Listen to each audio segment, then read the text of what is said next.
ಸಂತ Sevalal Maharaj, doctor BR Ambedkar ಅವ್ರನ್ನ, ನಾಲ್ವಡಿ ಕೃಷ್ಣರಾಜ ಒಡೆಯರ್ ಅವ್ರನ್ನ, ಬಂಜಾರ ಆರಾಧ್ಯ ನಮ್ಮ ಧರ್ಮಗುರುಗಳಾಗಿರುವಂತಹ ಡಾಕ್ಟರ್ ಮಹಾನ್ ತಪಸ್ವಿ ರಾಮರಾವ್ ಮಹಾರಾಜರವ್ರನ್ನ, ಜಗದಂಬ ಮರಿಯಮ್ಮ ಮಾತೆ ನನ್ನ ಮನದಾಳದಲ್ಲಿ ಸ್ಮರಿಸ್ಕೊಳ್ತಾ, ಏನಿವತ್ತು ಬಂಜಾರ ಧರ್ಮಗುರುಗಳ ಧರಣಿ ಸತ್ಯಾಗ್ರಹ ಅಂದ್ರೆ ನ್ಯಾಯಮೂರ್ತಿ ನಾಗಮೋಹನ್ ದಾಸರವರ ಏನು ಆಯೋಗದ ವರದಿಯನ್ನ ವಿರೋಧಿಸಿ ಇವತ್ತು ಬಂಜಾರ ಧರ್ಮಗುರುಗಳು ಧರಣಿ ಸತ್ಯಾಗ್ರಹವನ್ನ ಹಮ್ಮಿಕೊಂಡಿದ್ದೀವಿ. ಅಂದ್ರೆ ಕಾರಣ ಇಷ್ಟೇ, ಏನು ರಾಜ್ಯದ ಪ್ರಸ್ತುತ ಸರ್ಕಾರ ಸನ್ಮಾನ್ಯ ಮುಖ್ಯಮಂತ್ರಿಗಳು ಸಿದ್ದರಾಮಯ್ಯನವರು ನಮ್ಮ ಅಹಿಂದ ನಾಯಕರು. ಇವತ್ತು ನಾವು ಹೇಳೋಕೆ ಏನು ಹೊರಟಿವಿ ಅಂದ್ರೆ, ಅವರು ಒಂದು ಆಯೋಗವನ್ನು ರಚನೆ ಮಾಡಿದ್ರು. ನಾಗಮೋಹನ್ ದಾಸ ರವರವನ್ನ ನ್ಯಾಯಮೂರ್ತಿ ನಾಗಮೋಹನ್ ದಾಸರವರ ಆಯೋಗ ರಚನೆ ಮಾಡಿ SC ಜಾತಿ ಗಣತಿಯನ್ನು ಮಾಡ್ರಿ ಅಂತ ಹೇಳಿದ್ರು. ಆದ್ರೆ ಇವತ್ತು ಏನು ನಾಗಮೋಹನ್ ದಾಸರವರ ಆಯೋಗದ ವರದಿಯನ್ನು ಬಂತು, ಅವರ ಸಮೀಕ್ಷೆಯನ್ನು ನಡೆಸಿತು. ನಮ್ಮ ತಾಂಡಗಳಲ್ಲಿ ಸಮೀಕ್ಷೆಯನ್ನು ಮಾಡಿದಾಗ ಅದು ಸರಿಯಾದ ರೀತಿಯಲ್ಲಿ ಸಮೀಕ್ಷೆಯನ್ನು ಅವರು ಮಾಡಿಲ್ಲ. ಸರ್ವರ್ ಇಲ್ಲ, ಡಾಟಾ ಕನೆಕ್ಟ್ ಆಗ್ತಾ ಇಲ್ಲ ಅಂತ ಹೇಳಿ ಎಷ್ಟೋ ನೂರಾರು ಮನೆಗಳನ್ನ ಒಂದೊಂದು ಊರಲ್ಲಿ ಬಿಟ್ಟು ಹೋಗಿದ್ದಾರೆ. ಅದು ಅಲ್ಲದೆ ಕೆಲವು ತಾಂಡಗಳಲ್ಲಿ, ಬಂಜಾರರ ತಾಂಡಗಳಲ್ಲಿ ಸಮೀಕ್ಷೆ ನಡೆಸಿ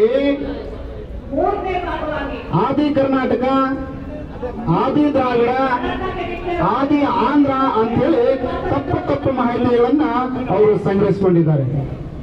ಸರ್ಕಾರಕ್ಕೆ ಈ ಸಾಕಷ್ಟು ಊರುಗಳಲ್ಲಿ ಏನು ಈ ಮಾಹಿತಿ ನಡೆದಿದೆ, ಇದನ್ನೆಲ್ಲ ಸನ್ಮಾನ್ಯ ಮುಖ್ಯಮಂತ್ರಿಗಳ ಗಮನಕ್ಕೆಲ್ಲ ಹೋಗಿದೆ, ಅವ್ರ ಗಮನಕ್ಕೆ ಕೂಡ ಹೋಗಿದೆ ವಿಚಾರ. ಆದ್ರೆ ಇದುವರೆಗೂ ಕೂಡ ಅದನ್ನ ಸರಿಯಾದ ಕ್ರಮವನ್ನ ಅವರು ತಗೊಂಡಿಲ್ಲ.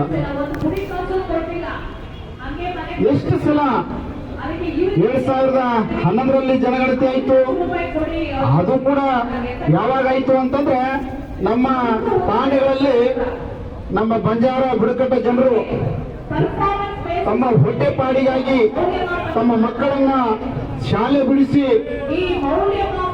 ತಮ್ಮ ಬೆನ್ನಿಂದ ಕಟ್ಕೊಂಡು ಹೊಟ್ಟೆಪಾಡಿಗಾಗಿ ಕಬ್ಬು ಕಟಾವಿಗೆ, ಕಾಫಿ ಸ್ಟೇಟ್ಗಳಿಗೆ ಅರಸಿ ಅವರು ಗುಳೆ ಹೋಗ್ತಾ ಇದ್ದಾರೆ.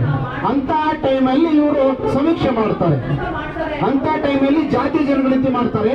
ಆಗ ಅವರ ಊರಲ್ಲೆಲ್ಲ ಬೀಗ ಹಾಕೊಂಡು ವಲಸೆ ಹೋಗಿರ್ತಾರೆ. ಆಗ ಎಲ್ಲಿ ಸಿಕ್ಕದ ಸ್ವಾಮಿ ನಮಗೆ ಲೆಕ್ಕ? ಸಮೀಕ್ಷೆ ಹೇಗೆ ಮಾಡ್ತೀರಿ ನೀವು?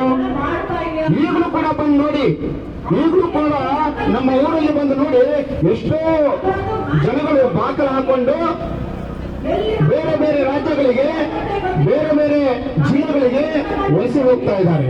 ಹಾಗೆ ಹೋಗಿದ್ದಾರೆ. ಮಳೆ ನೋಡಿದೆ, ಬಿಸಿಲು ನೋಡಿದೆ, ತಮ್ಮ ಮಕ್ಕಳನ್ನ ಶಾಲೆ ಬಿಡಿಸ್ಕೊಂಡು ಬೇರೆ ಬೇರೆ ರಾಜ್ಯಗಳಿಗೆ ಇವತ್ತು ಕೂಡ ನಮ್ಮ ಮನೆ ಬಾಗಿಲು ಬೀಗ ಹಾಕಿ ನಮ್ಮ ಜನಗಳು ವಲಸೆ ಹೋಗಿದ್ದಾರೆ ದುಡಿಲಿಕ್ಕೆ. ನೀವು ಏನು ನರೇಗಾದಲ್ಲಿ, ಗ್ರಾಮ ಪಂಚಾಯತಿಯಲ್ಲಿ ನರೇಗಾದಲ್ಲಿ ಕೆಲಸ ಕೊಡ್ತಾ ಇದ್ದೀರಿ, ಅದು 50-100 ದಿನ ಅಷ್ಟೇ, ವರ್ಷ ಪೂರ್ತಿ ಏನಲ್ಲ ಅದು. ಹಾಗಾಗಿ ಇವತ್ತಿನ ಈ ಆಧುನಿಕ ಜಗತ್ತಲ್ಲಿ ನೀವು ಕೊಡ್ತಕ್ಕಂಥ ಕೂಲಿ ಕೂಡ ಅವ್ರಿಗೆ ಸಾಲೋದಿಲ್ಲ.